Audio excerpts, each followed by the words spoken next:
Et cette semaine, qui sait qu'il y a une date de tournée, je vais jouer lundi à Differdange au Luxembourg. J'étais content jusqu'à l'interview du Parisien. Parce que le journaliste, il m'a dit, alors, il y a des gens qui vont jouer en Espagne, il y en a qui vont jouer en Guadeloupe, à Tahiti, est-ce que c'est important pour vous de garder le contact avec votre public? Et moi j'étais là, ah oui, vous savez, c'est très important pour moi de garder le contact avec mon quoi? Il y a des gens qui vont jouer en Guadeloupe. Ah ça c'est le problème du bonheur, hein. C'est que t'es quand même vachement dépendant du bonheur des autres. Enfin quand tu manges une glace, t'es content, mais s'il y a quelqu'un d'autre qui se balade avec une glace, elle est quand même moins bonne la glace. Pour que la glace elle soit vraiment très bonne, faut que tu sois le seul à manger une glace. C'est quand même plus agréable quand tu sens le regard des gens qui te jalousent. Et plus les gens ils sont jaloux, plus ta glace elle est bonne. Et de la même manière, quand t'es triste, si d'autres personnes sont tristes, c'est moins grave. C'est pour ça, tu vois, par exemple, à Nice, ils étaient dégoûtés quand ils ont été reconfinés le week-end. Mais depuis qu'il y a Dunkerque... Ah, c'est une bonne astuce que je peux vous donner, ça d'ailleurs. Hein. À chaque fois que t'es pas bien, pense à quelqu'un qui va moins bien que toi. Moi, à chaque fois que je suis dégoûté par les restrictions gouvernementales, je pense à Daesh. Alors eux, c'est vraiment la galère. On va faire un attentat dans un théâtre, fermé. Dans un cinéma, fermé. Dans un restaurant, fermé. Dans un stade de foot, ils jouent à huis clos. Putain! Donc on peut plus bosser tranquille quoi. Non, le mieux c'est de regarder comment les autres sont tristes. Tu veux être triste cette semaine? Bah Monsieur Patate il va mourir. Ouais, le jouet. Enfin, il va pas mourir, mais il y aura plus de Monsieur Patate et de Madame Patate. Ils vont créer des familles de patates non genrées. Bon, alors avant toute blague, je tiens à préciser que je trouve que la démarche, elle est bonne. Même si c'était pas mon combat. Je t'avoue, je me lève pas tous les matins en disant il faut désexualiser les pommes de terre. Jusqu'à maintenant, les Monsieur Patate et les Madame Patate, ils étaient vendus séparément avec les accessoires stéréotypés de Monsieur ou de Madame.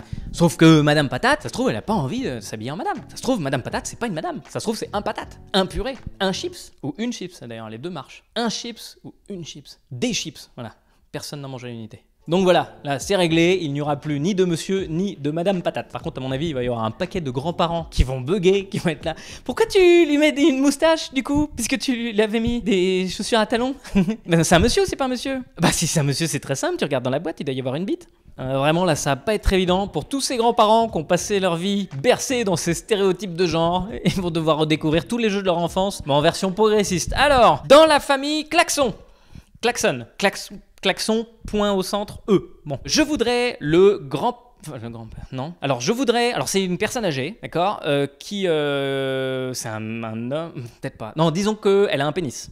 Peut-être, je sais pas. Non, d'ailleurs. Non, disons que plutôt le genre qu'on lui a assigné à la naissance était un genre masculin. Et donc, c'est une personne d'un certain âge de genre masculin. Et quand je dis d'un certain âge, je sais pas son âge, mais on lui a pas demandé. Mais c'est pas parce que c'est un homme, parce qu'on aurait pu demander aussi à une femme, sinon c'est sexiste. Enfin, ce que je veux dire, c'est que c'est une... Ah, bon, tu l'as ou tu l'as pas? Qu'est-ce qu'on fait? Sinon, on joue aux dames. Au monsieur. Oh... Et Internet, merci d'avoir regardé cette vidéo jusqu'au bout. Rendez-vous tous les samedis à 11 h sur YouTube pour ces vidéos-là. Rendez-vous également sur les applications de podcast pour stand-up de salon et pour Pas Glorieux. Deux podcasts très intéressants, notamment Pas Glorieux. C'est un format un petit peu plus long, mais vraiment c'est très cool. Et puis on se donne rendez-vous la semaine prochaine ou le semaine prochaine. Le ou la semaine? Ça dépend. Si elle a une moustache, c'est le. Non, je crois que semaine a été assigné féminin à la naissance.